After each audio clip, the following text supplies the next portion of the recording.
नमस्कार, आदाब। मैं सैयद तक़वी।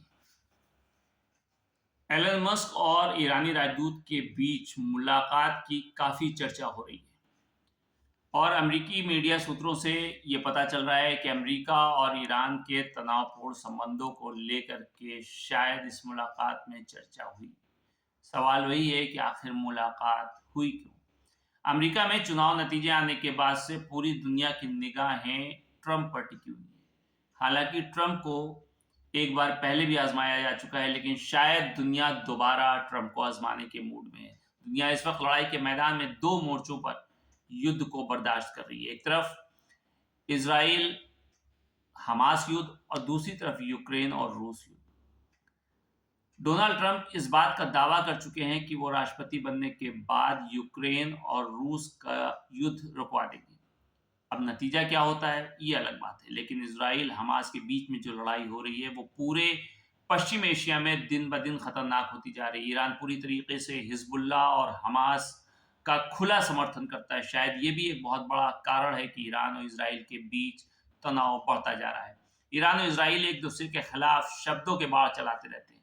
अमेरिकी मीडिया के हवाले से जो खबर आई उसके अनुसार वाशिंगटन डीसी में ट्रंप के बहुत करीबी एलन मस्क और संयुक्त राष्ट्र में ईरान के राजदूत सईद इरानी के बीच मुलाकात हुई। अमेरिकी मीडिया ने ईरानी सूत्रों के हवाले से ये दावा किया और उसमें कहा गया कि इन दोनों के बीच में तनावपूर्ण संबंधों को लेकर के बातचीत हुई है। हालांकि ये भी कहा जा रहा है कि इस मुलाकात का मकसद अमेरिका और ईरान के संबंधों को और बेहतर बनाना है। हालांकि एलन मस्क और जो ईरान सरकार है इस बात पर कोई पुष्टि नहीं की है, ना ही इस बात का खंडन किया है। एलन मस्क अमेरिका के नए चुने गए राष्ट्रपति डोनाल्ड ट्रंप के बहुत करीबी माने जाते हैं। उन्होंने ट्रंप का प्रचार भी किया था और खास बात यह है कि जब यूक्रेन के राष्ट्रपति जेलेंस्की से ट्रंप ने फोन पर बात की थी तो उस वक्त एलन मस्क वहां मौजूद थे।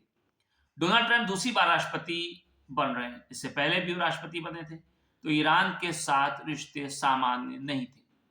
उन्होंने ईरान के परमाणु कार्यक्रम का उस वक्त विरोध किया था, उस पर प्रतिबंध लगाए थे, जिससे ईरान की अर्थव्यवस्था पर भी बुरा असर पड़ा था। लेकिन ईरान भी ट्रंप को लेकर के बिल्कुल भी नरम होने को तैयार नहीं है।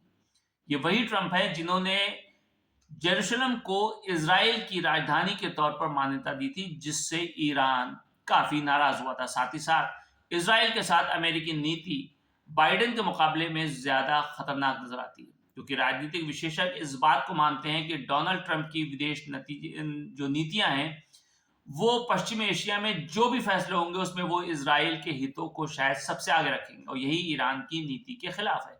और इसीलिए ईरान हमास और हिजबुल्लाह के साथ खड़ा दिखाई दे रहा है। उधर इजराइल ने भी ट्रंप की जीत के बाद अमेरिका में नया राजदूत नियुक्त कर दिया और शायद इजराइल की निगाहें एलन मस्क पर टिकी हुई हैं और साथ ही साथ एलन मस्क की ईरानी राजदूत के साथ जो बैठक हुई थी उस पर भी टिकी हुई है कि आखिर उसके परिणाम क्या निकलते हैं। इस पर भी इजराइल की शायद नजरें होंगी। लेकिन पश्चिम एशिया में एक बहुत बड़ा सवाल जरूर खड़ा हो गया है कि आखिर एलन मस्क ने ईरानी राजदूत से मुलाकात क्यों की। दोस्तों, अब अगर मुलाकात हो भी गई है तो इसके परिणाम क्या होंगे? क्या एलन मस्क ईरान यात्रा करेंगे और अगर यात्रा करेंगे तो इसका क्या असर होगा, इस पर भी चर्चा करते हैं। हाल ही में जब टेस्ला और स्पेस एक्स के सीईओ एलन मस्क की ईरान यात्रा को लेकर चर्चाएं हो रही हैं तो एलन मस्क जो पहले ही दुनिया के सबसे प्रभावशाली और साथ ही साथ विवादास्पद व्यवसायियों में से एक हैं, उन्होंने ईरान जाने की योजना बनाई है और इसके पीछे शायद कई राजनीतिक, आर्थिक और तकनीकी पहलू जुड़े हुए हैं। सवाल यही है कि मस्क की यात्रा का आखिर मकसद क्या है, उद्देश्य क्या है। एलन मस्क की यात्रा, खास करके ईरान की यात्रा का उद्देश्य कई मोर्चों पे हो सकता है। मस्क की कंपनी जैसे टेस्ला और स्पेस एक्स शायद मुस्तकबिल में, भविष्य में ईरान जैसे देशों में अपनी उपस्थिति को दर्ज कराने की योजना पर भी काम कर सकती है। ईरान जो अंतर्राष्ट्रीय व्यापार प्रतिबंधों का सामना कर रहा है, शायद धीरे धीरे वैश्विक अर्थव्यवस्था में एक महत्वपूर्ण भूमिका निभाने की दिशा में भी कदम बढ़ा रहा है। ऐसे में मस्क की ईरान यात्रा को इस देश में नए व्यापार और अवसरों की तलाश के रूप में भी देखा जा सकता है।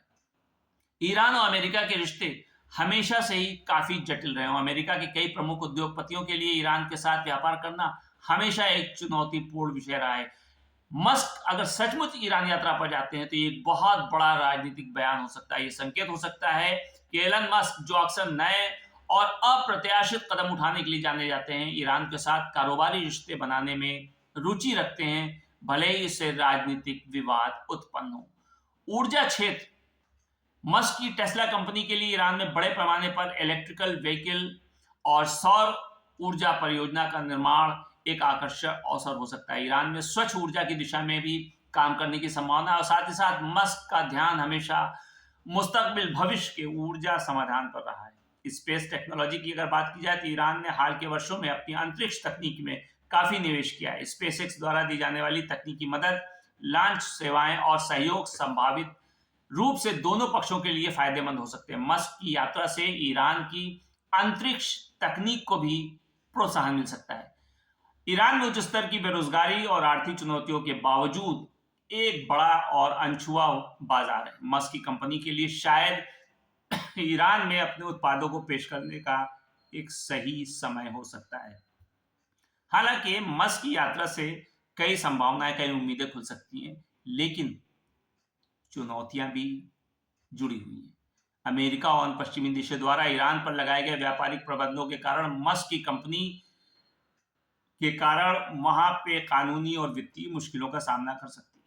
इसके अलावा राजनीतिक और सामाजिक तनाव, ईरान में व्यापार करने का मतलब ये होता है कि अक्सर स्थानीय सरकार और संस्कृति के साथ एक सामंजस्य तालमेल बिठाना, जो एक मुश्किल काम है। इसके अलावा ईरान के साथ किसी भी तरह का व्यापारिक संबंध अमेरिका के राजनीतिक माहौल में आलोचना का कारण बन सकता है। ईरान में काम करने और यात्रा के दौरान एलन मस्क और उनकी कंपनी को सुरक्षा संबंधी गंभीर चिंता भी हो सकती है, खासकर जब वे एक अंतर्राष्ट्रीय और विवादास्पद स्थिति में काम कर रहे हो। यानी अगर हम अंत में ये बात करें कि एलन मस्क की ईरान यात्रा एक दिलचस्प और महत्वपूर्ण घटना हो सकती है, तो गलत नहीं होगा। ये केवल व्यापारिक दृष्टिकोण से बल्कि वैश्विक राजनीति और तकनीकी विकास की दिशा में प्रभाव डाल सकती है। मस्क के इस कदम से जुड़ी जोखिम और चुनौतियों को नकारा नहीं जा सकता है, लेकिन यह भी मुमकिन है कि यात्रा एक नए व्यापारिक युग की शुरुआत कर सकती है, जो भविष्य में दोनों देशों के बीच सहयोग और तरक्की के नए रास्तों को खोल सकता है। नमस्कार।